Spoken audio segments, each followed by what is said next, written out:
Hi, this is problem number 2 for chapter 5, lesson 6. Karen has a set of numbers that she is working with. And they're in 6, 14, 28, 44, 2, and negative 5. What will happen to the mean if she adds add the number negative 8 to the set? Okay, so first off, if you add these numbers together and then divide by 1, 2, 3, 4, 5, 6, you're going to get a mean of 14 and 6/10, okay?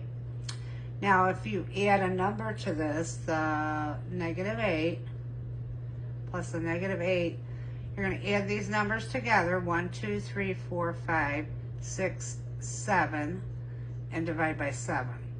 And then your answer, the mean, should be 11 and 4/10. Okay, so the mean will decrease with the addition of the negative 8. So let's see what that is. The mean will decrease, so it'll be A. Your answer would be A.